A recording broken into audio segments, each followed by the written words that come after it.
Hey, what's happening? What's happening? Goodness to you, because I don't know whether you're watching in the morning, the afternoon, or the evening, but it's all good. And so, if you can think about it, if you put good in front of a lot of things, they turn up better. Look, thank you, those of you who do end up coming on live, because I had to change my time today, and you'll see why. But if this is your first time, welcome to Glue Wednesday. I created Glue Wednesday because so often people say Wednesday is hump day. And that's from old school. Well, you either work Monday to Friday and then you had the weekend. So hump was getting over the hump of workday.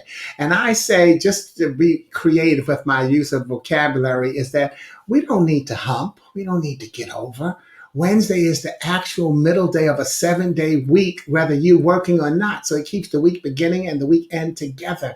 And so therefore, Wednesday is to me the glue that keeps it together. And so that's glue. It puts us in a prayerful mode. And my GLUE is God's love undoes everything. Not that it tears it apart, but whatever is torn apart, God's love will put it back together. So we don't have to think about getting over. What we want to focus on is getting it together. And that's going to roll right into our topic today. What's going on, Belinda? This is also why I come on earlier. Oh, so it's good afternoon, right?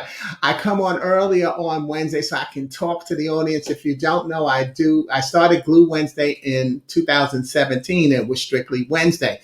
Then when the pandemic hit last year, I expanded it to Glue Monday, Wednesday, and Friday. And so then once that got blowing my mind, come up, being honest with you, that's what happened. It was just a lot of messages to come up with. And so I cut down my Monday to where it's a 1 to 2 minute message, inspirational message I have called the Monday Morning Moment. And then Friday is my 8 to 12 minute gift Friday, where I read one of my original poems and help you figure out how to use it to inspire yourself as well as those around you. And then I keep to my Glue Wednesday. This is my interactive session where I talk to the people in the audience. Like I can say, hey, to Belinda, one of my military family members in South Carolina, and then bam, Kevin, one of my one of my homeboys from growing up, where we've now known one another for over 50 years. And so, it's those different things that you have to start focusing on, is focus on some of the blessings. Like I said, Belinda is somebody with a military family. I met her because I was speaking as she was going through the deployment cycle, because I'm working with the Yellow Ribbon Reintegration Program, and it deals with service and family members going through the deployment cycle. So I'm talking to the family members as well as the service members. And so Belinda was there. And so just a gift from God. Hey, Belinda, she's kept in touch with me. And that's the impact that you have to recognize. I don't take that for granted that she kept in touch, because she didn't have to. All right. And so thank you, Belinda, for that. And again, thank you for answering the call, because I always tell my military audiences there's a high calling on your life as a military family, because America asks you to turn your emotions on and off at the drop of a dime, or as a drop of an order, and you do it. But do you give yourself credit? Do you pat yourself on the back? See, our military families just say, hey, I did what I had to do. Bulletin. Everybody can't do what you do, and you didn't even know you could do it until you did it. And so that's the blessing. It's a high calling. It's deployment and coving, not a good mix. And thank God you got into Yellow Ribbon before COVID hit, which then could put some of those coping skills that we learned. See, everything goes together. That's why God don't play. That's why it's about keeping it together, not getting over. We don't have to hump. We got to keep it together. And so some of the resiliency skills that you learned through deployment, you now get to use. You got a chance to use in COVID. But did you use them? See, that becomes one of the keys and why we have to have broadcasts like this. So thank you again. And yes, you are certainly welcome. And again, Kevin, certainly a great cause. And sometimes you know what the cause is? Because. Sometimes you just have to do things because God has given you that blessing. And so there's the B, and B causes the blessing, but you have to share your blessing. And that's how, so thank you.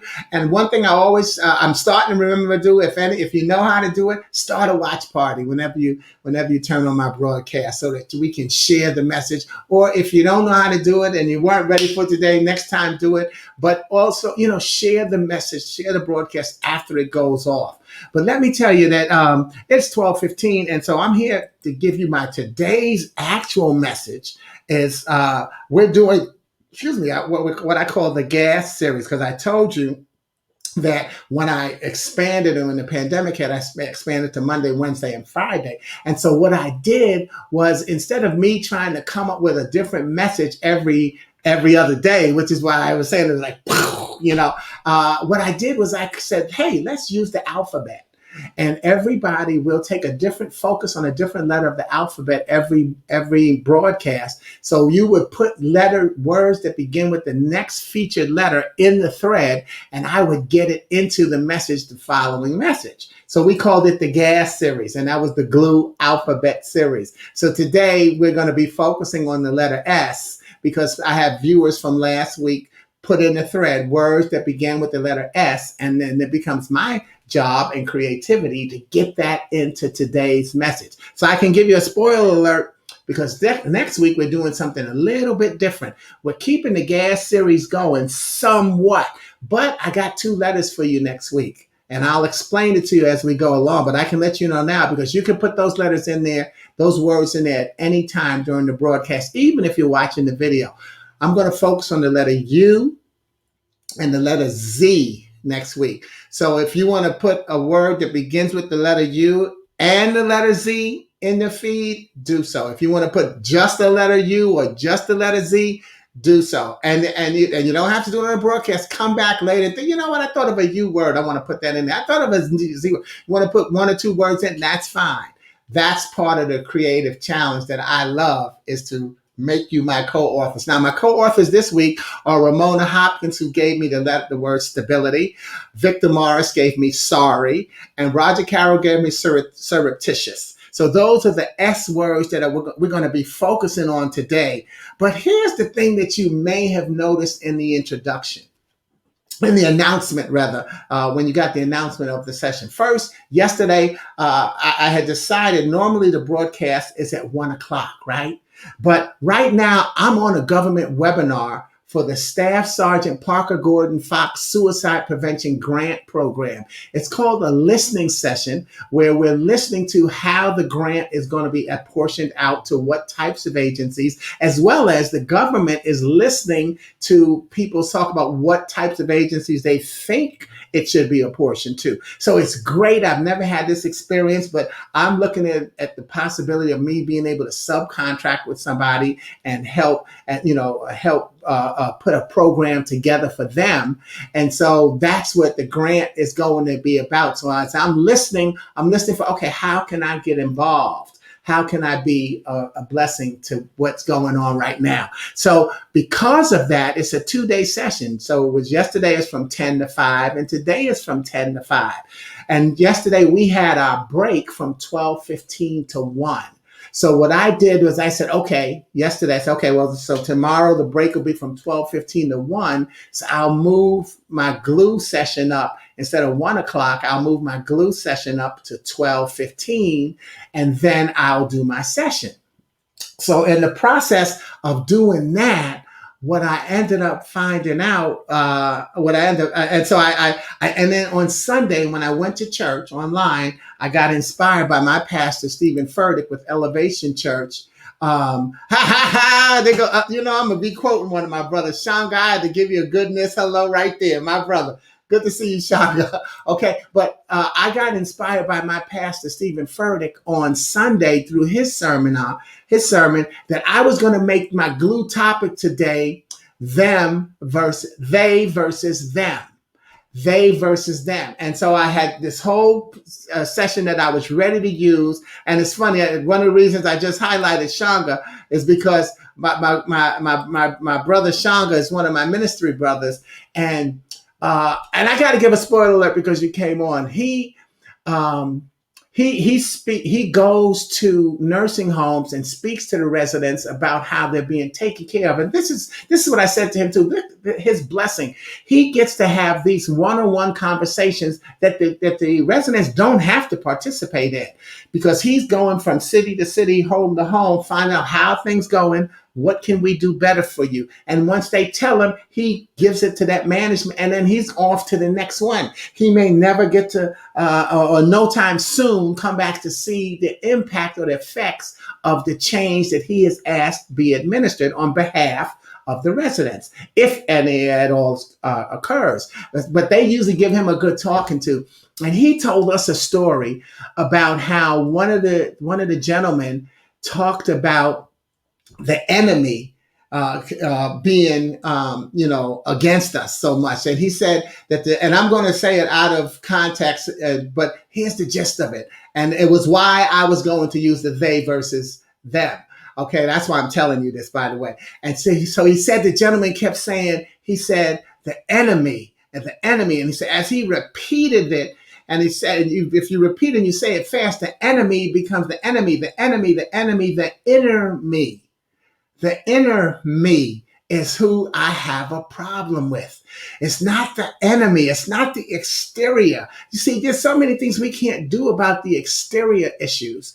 But what we can do is work on the interior.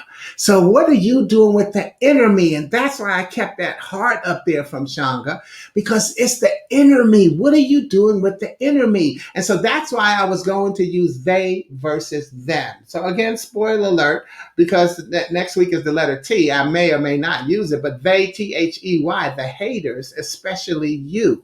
Because sometimes we say, well, they won't let me do that. And they, see, we use they to express anger with someone else's actions, when in fact, sometimes it's really us. See, other people are being who they are, and you can't change that sometimes. Change is an internal job. It's the inner me. I have to decide I want to change. I don't change because of you. This is why there's a misnomer in what I do as a living. I'm not a motivational speaker. I'm an inspirational speaker. But the accepted term is motivational speaker. Let me tell you something. Defining that, breaking it down, motivation is internal.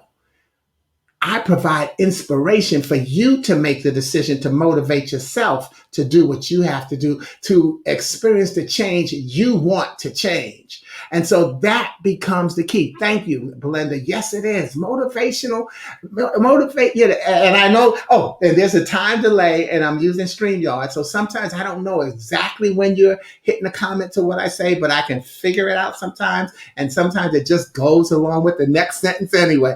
But yeah, motivation is internal. And so an inner me is the job that we have to be looking out for. So thank you, Shanga. And you know, another reason I give you that spoiler alert, y'all, I believe in God. I believe in what we say in the Lord's Prayer. And that is, thy kingdom come, thy will be done. And then I also believe in that prayer that we teach kids, and we used to teach them, and people say, if I should die before I wake, I pray the Lord my soul to take. This could be my last day, y'all. This could be my last broadcast. That's not that, don't cry for me, Argentina. That's what God does. And that's why sometimes we have a difficult time at funerals, because we get in touch with our mortality based on someone else's, we get in touch with our mortality based on someone else's fatality.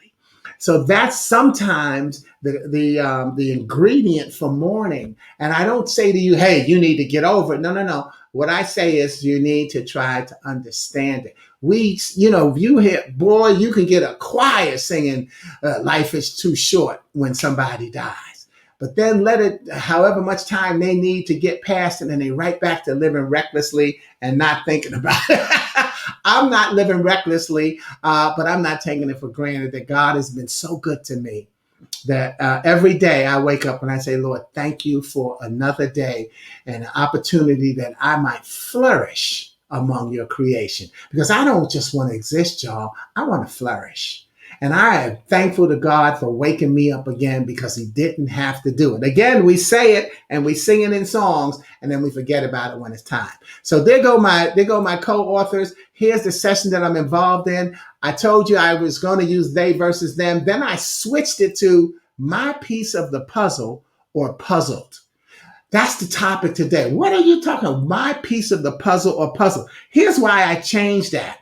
I changed that because that the grant program that I'm in, it addresses veteran suicide. And so I decided to change it.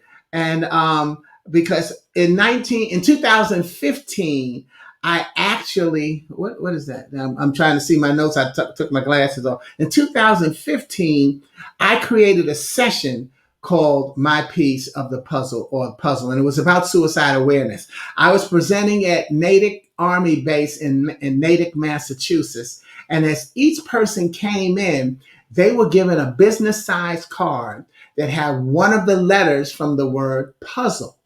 And there's actually 5 letters in the word. It's a 6-letter word, but there's 5 letters because the Z duplicates.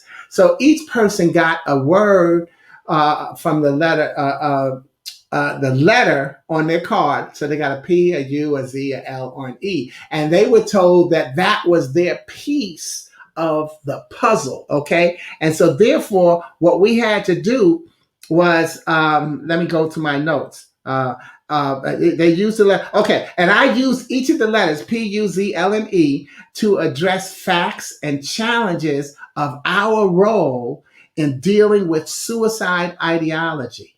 See, this is the last Wednesday in May of May, which is Mental Health Awareness Month. So that's also what made me decide to come up with this today's session. So suicide. So their letter told them what role they played in suicide ideology, so that each person could look at their letter, connect, and then add to the conversation. So today, what I'm going to use is just use 3 of the letters as they connect to what my co-authors contributed. Okay. So I'm just going to use 3 of the letters and connect them to what my co-authors contributed as just to get, let me go on and do it and you'll see what I'm talking about. So I'll start with the letter L in the word puzzle. I'll start with the letter L. And during my session, 3 of my L words, they weren't the only ones, but 3 of them were life, love, and learn. Life, love, and learn. Well, one of my co-authors, Roger Carroll, gave us surreptitious, which is an adjective, and it means kept secret, especially because it would not be approved of.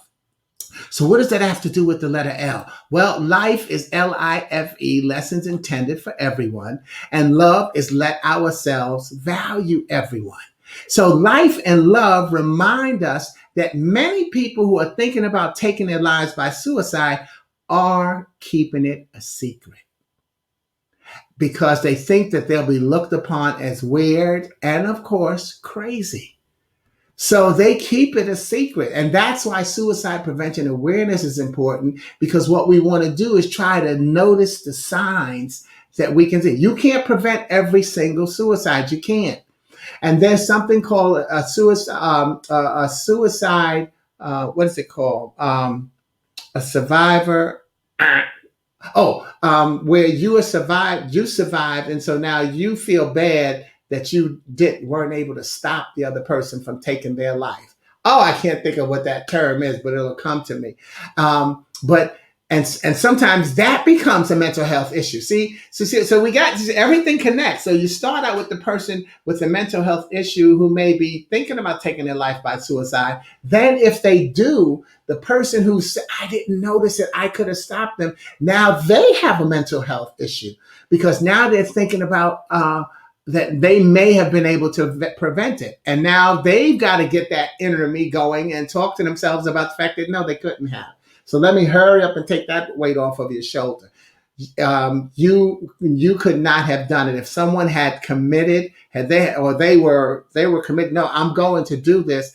Even everything that you know about suicide prevention may not have helped. However, the more you know may have helped, and you may have helped somebody without even knowing it because it's a secret. People keep it a secret.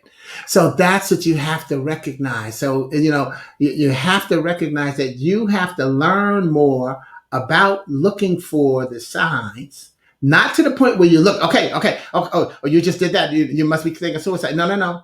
It's the same as I say to my members at the Yellow Ribbon program.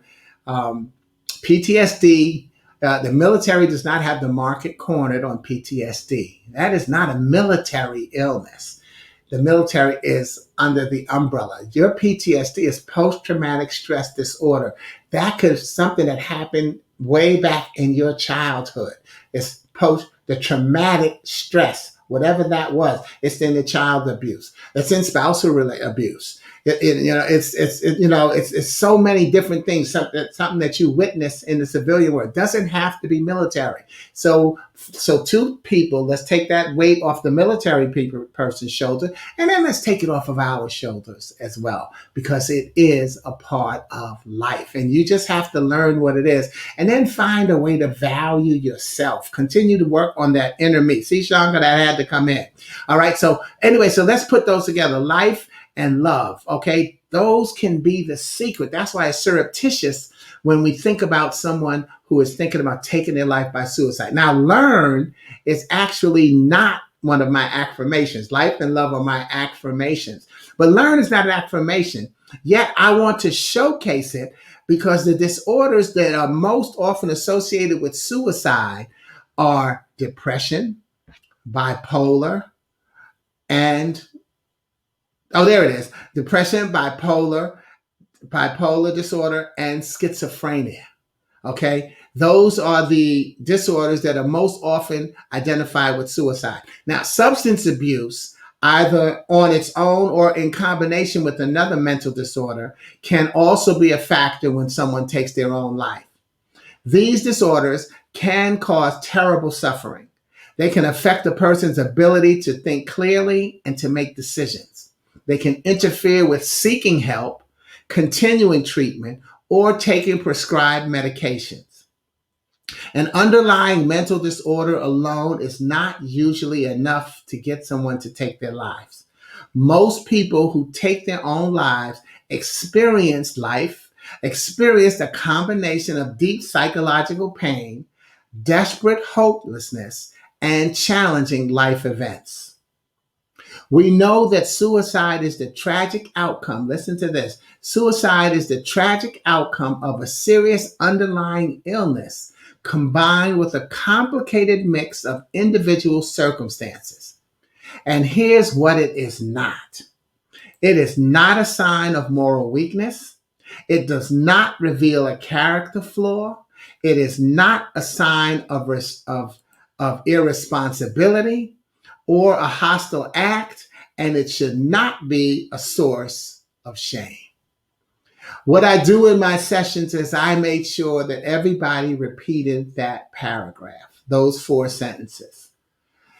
It is not a sign of moral weakness. Suicide is not a sign of moral weakness. Suicide does not reveal a character flaw.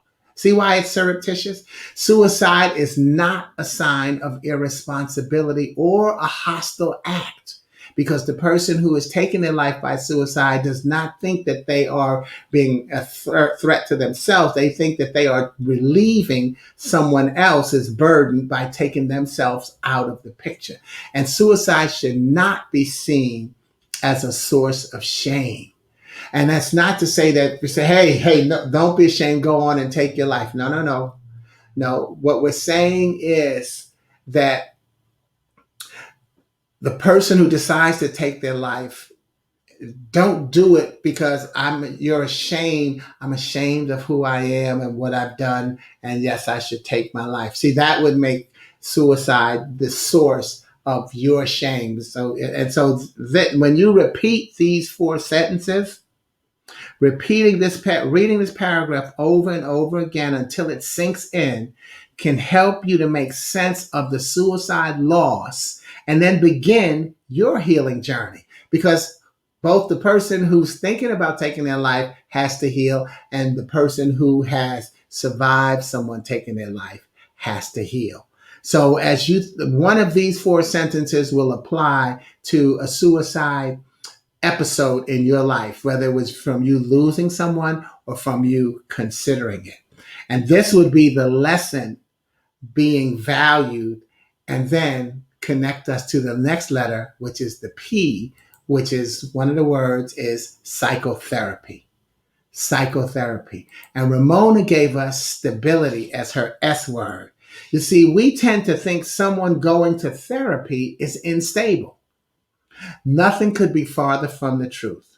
First of all, we're actually all in informal, what I call informal therapy, as we talk to our, and here I go, A to Z, our acquaintances, brothers, clergy, doctors, talk about our experiences, talk to our friends, talk among groups, talk to our heroes, even if we're talking to them on the screen, introspection when we talk to ourselves, the jokes. Sometimes people use jokes as a way of therapy, talking to our kids, talking to whoever will listen to us. And some people are good listeners, and we need those talking to our mentors as well as our mentees. Okay, because that could go either way. And when we're talking to our neighbors, see, these are all therapeutic means that we have of expressing ourselves, talking to the officers, not just police officers I'm talking about, maybe the officers in your company, the officers in your organization, talking to your parents or talking as a parent, answering a questionnaire, because you're talking to yourself when you're answering a questionnaire, okay?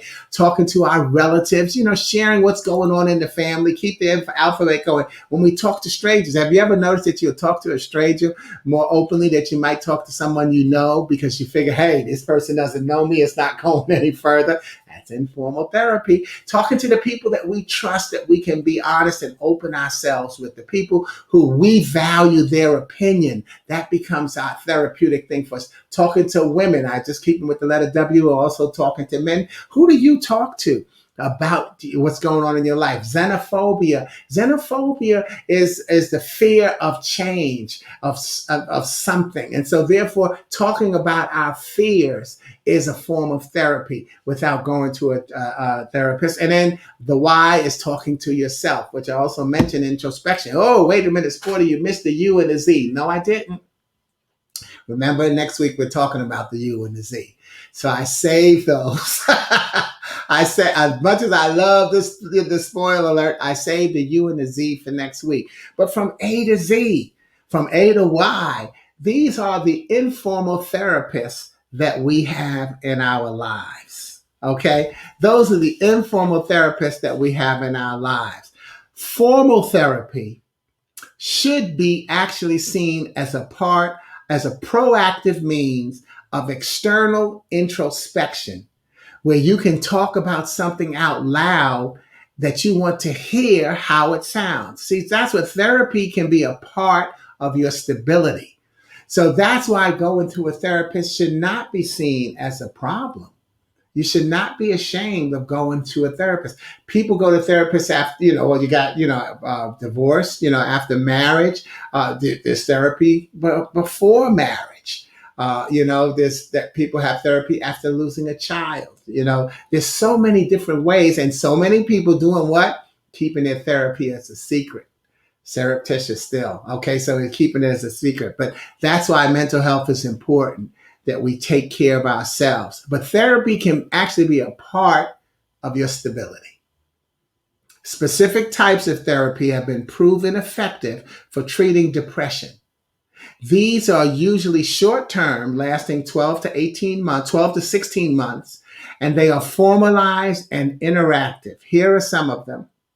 Cognitive behavior theory, which is CBT, interpersonal therapy, IPT, behavioral activation, BH, and cognitive behavioral analysis system of psychotherapy, CBASP. These are different types of psychotherapy that have been proven by research to be effective on short term, lasting from 12 to 16 months. So get involved, look up one of them. And again, these are the formal ways. We've got the informal, but these are the formal as well.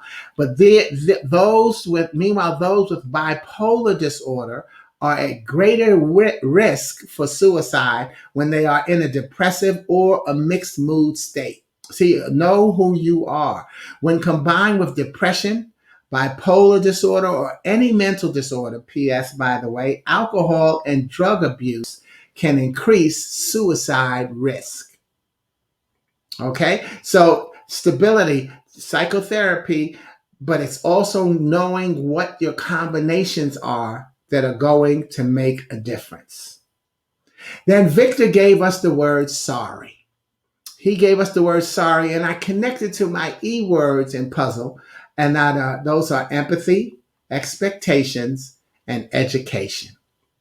Empathy, you've heard me say it before. Okay, I may not have walked in your shoes, but I sat in your row because we're all going through something.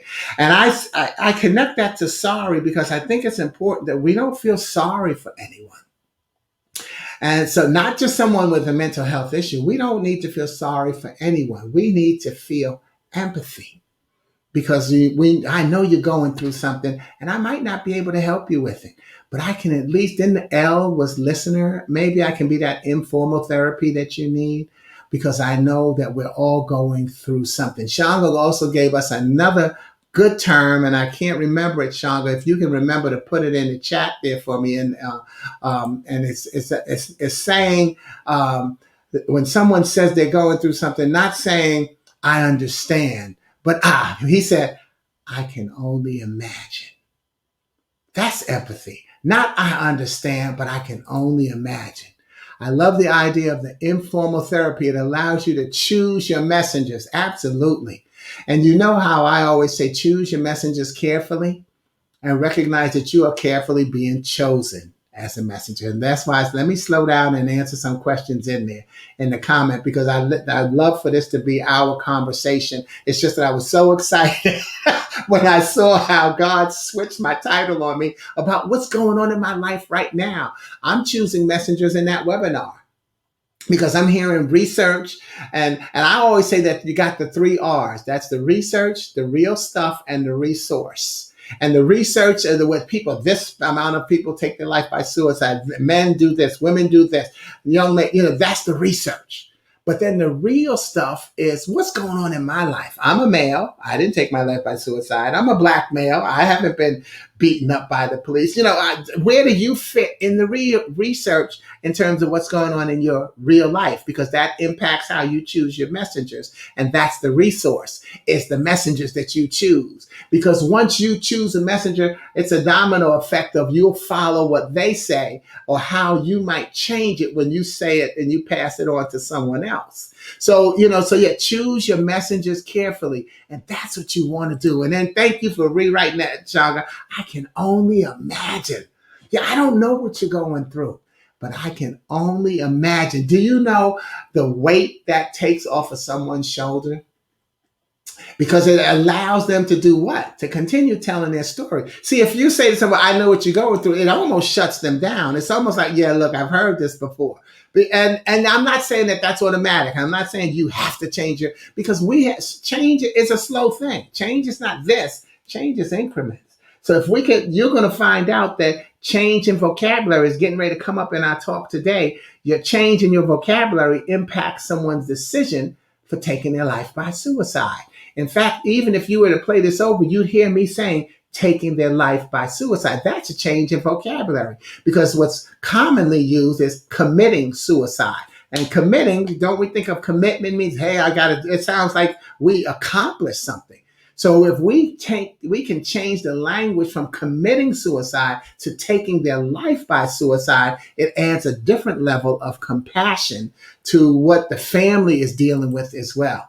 No one wants to be around the know-it-all. That's the other part. Oh, right. Yeah, I know what you're going through. Oh, man. Then why am I going through? Why am I going on in this conversation? That's right. That's right. Yeah. And so that's another reason that I can only imagine. So now that means I still need, remember LOVE, let ourselves value it. I still need you now to tell me about it. Now you can, oh my God, now you glue, God's love undoes everything. Now you can see your piece of the puzzle coming together in suicide prevention. Because if you are just doing these things in your life, you are saving somebody's life.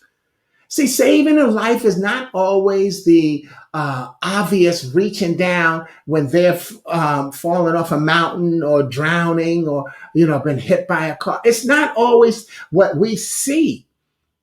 It's what we don't see that saves more lives. Because everybody is doing what? Everybody's going through something. And I don't know what you're going through today, but I want to know, who have you got to help get you through that? And then just when I say that, your answer should never be no one. You've got someone to help you get through. I went through that alphabet. Where on that alphabet can you find somebody that can be one of those people for your informal therapy? Can it be the people your acquaintances, your brothers, your brothers in arms? That could be a military term. That could be a fraternity term. That could be your siblings, your brothers and your sisters, the clergy. Is it your church? Do you have a pastor that you can go and talk to, or do you have a brother or sister from your church that you can go and talk to? Is it the doctors? And see, when that was not for the psychotherapy, that was the doctors, your medical doctor. When they ask about what ails you, sometimes they connect it to something else that's going on. I got, high blood pressure is my hypertension is not just about my blood. It can be related to my stress as well. And so that's the thing. So you've got resources. That becomes one of the main messages we want everybody to know, is that you have resources. And it's definitely not the strangers, but it's definitely that last one. You got you. That's your resource. Okay. So let me roll on down to, again, we're talking about empathy and expectations, but let me roll on down to two things in terms of also what you have at your disposal. The American Association of Suicidology uses ACT, Ask, Care, and Treat, while the military uses ACE, Ask, Care, and Escort. So those, now get ready, but don't worry about taking notes, because you'll be able to see it on the video and pause it and write it down as well. But these are the three letters that we want people to be conscious of in terms of how they can help with suicide prevention awareness. So let's go one letter at a time and see the difference. First of all, both of them say ask. So, but American Association of Suicidology says ask, and they say don't be afraid to ask. But here's what the military does. They take it a step further. They tell you what to ask. Are you thinking of killing yourself? See, that's what you've got to ask in terms of dealing with suicide. It's not, and again, here's the switch in vocabulary. Are you thinking of hurting yourself? See, we're afraid to use the word killing. Are you thinking about taking your life by suicide? Are you thinking of hurting yourself? Someone who is contemplating suicide may not see it as hurting themselves. Remember earlier I said the shame? They may think they are taking themselves out of the equation as a way to help you.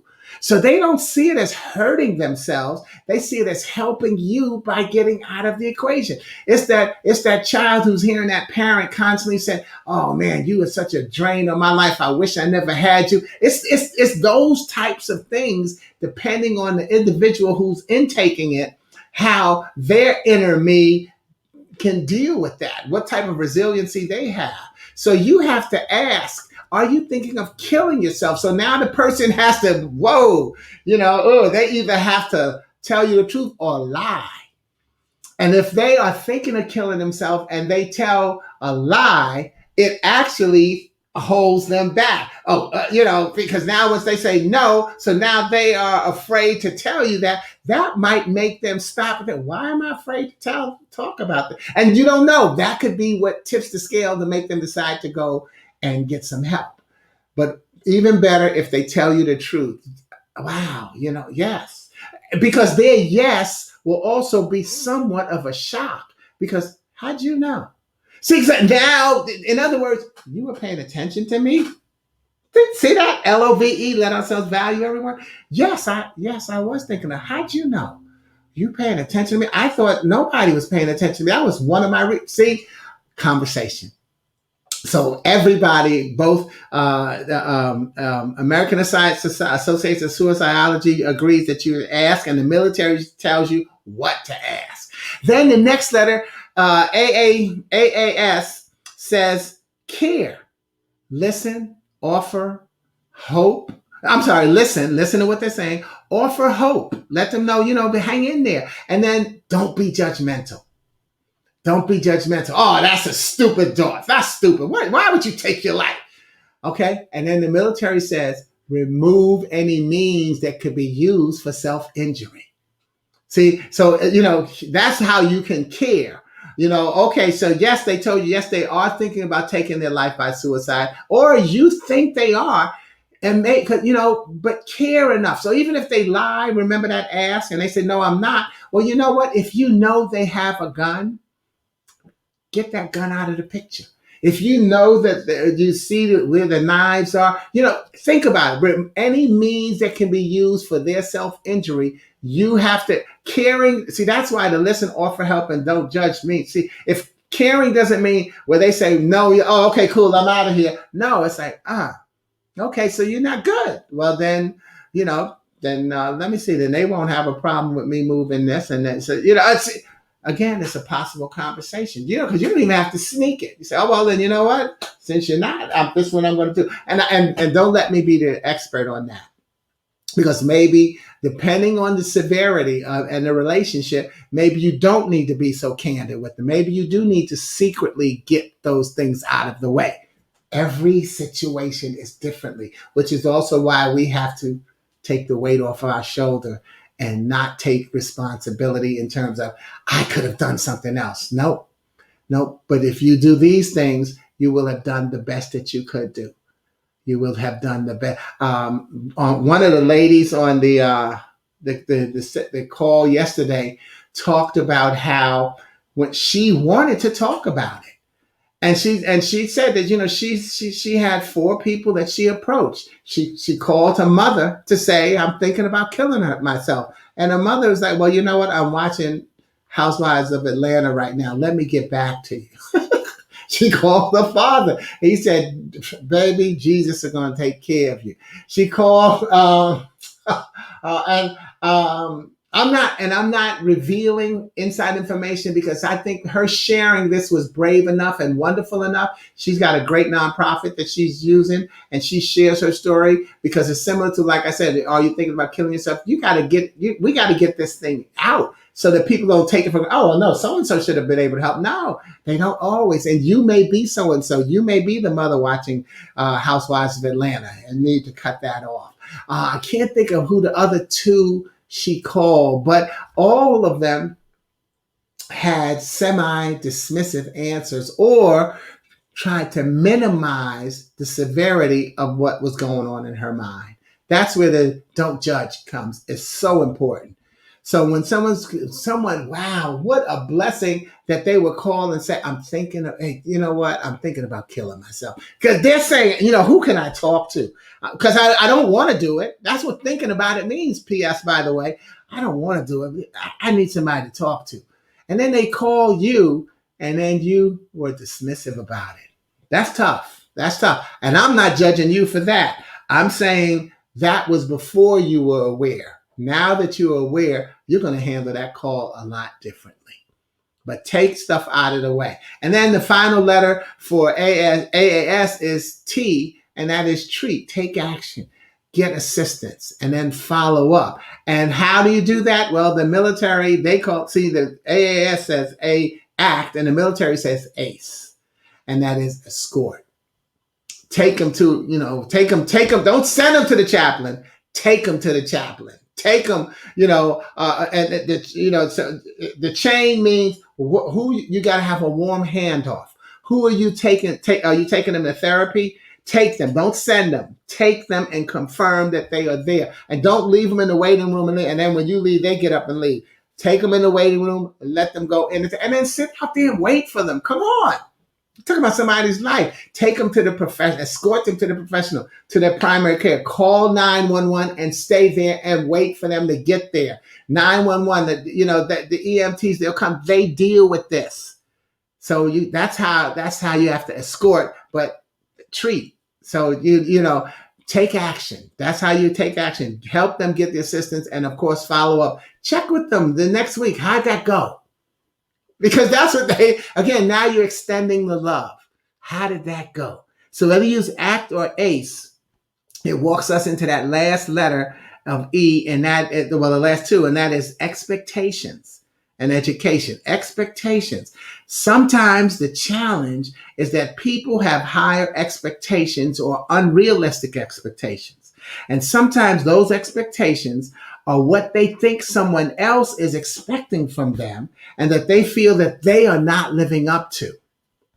When I did this research, it was for my Army group. So I want to share this analogy that I gave them with you. Recovery is possible. And for veterans, part of recovery is learning to move through grief resolution and embrace what you're going through and will be dealing with for the rest of your life. What you have, what you may have, and what we have to become aware of are the triggers.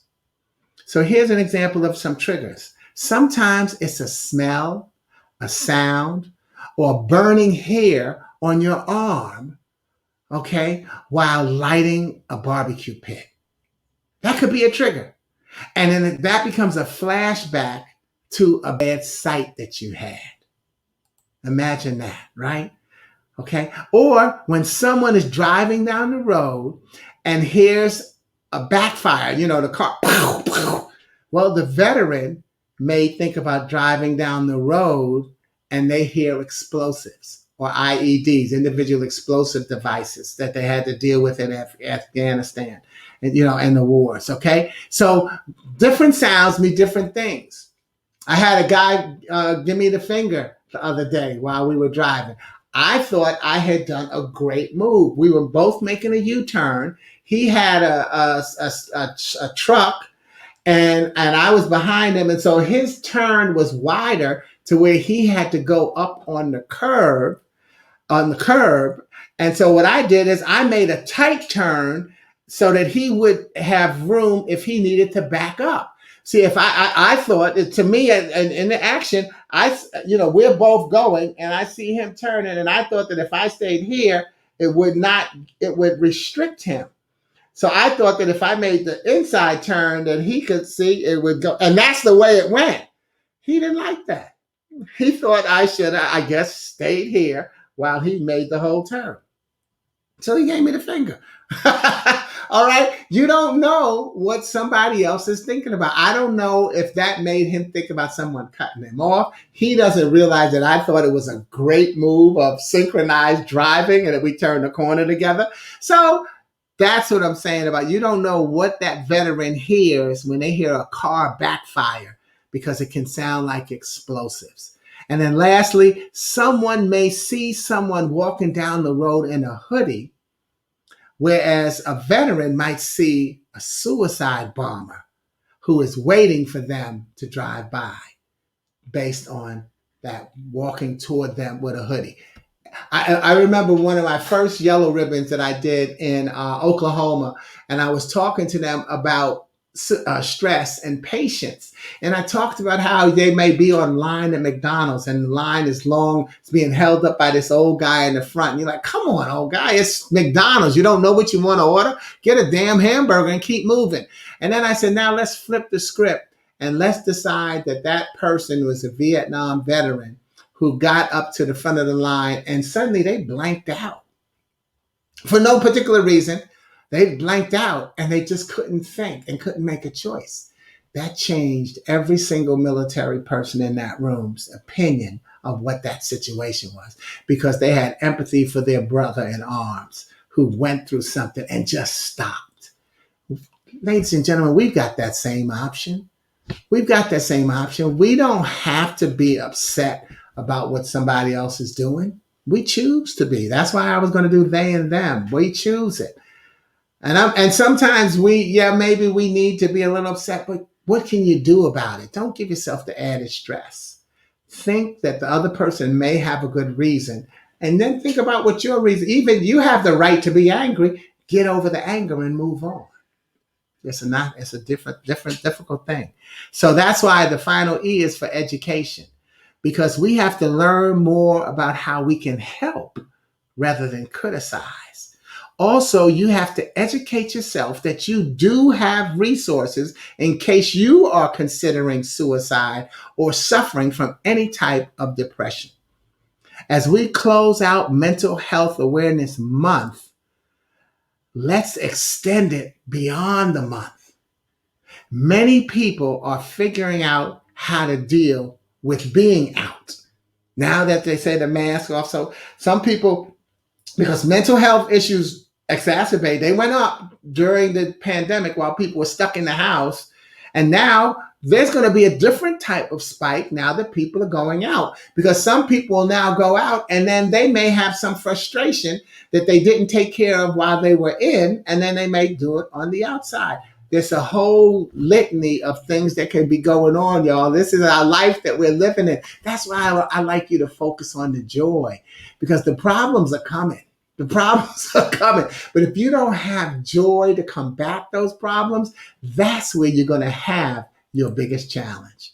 So start storing up the joy in your life and recognizing that it makes a difference. If you're on my mailing list, that I send out my 3 broadcasts every week, I send them in the email list. And then I also add another inspirational message to it. And what I've done with this past one is I said, right now, we are letting the things that we've done to be resilient through this pandemic be the subtitles. While we're caught up in the headlines, pandemic still exists.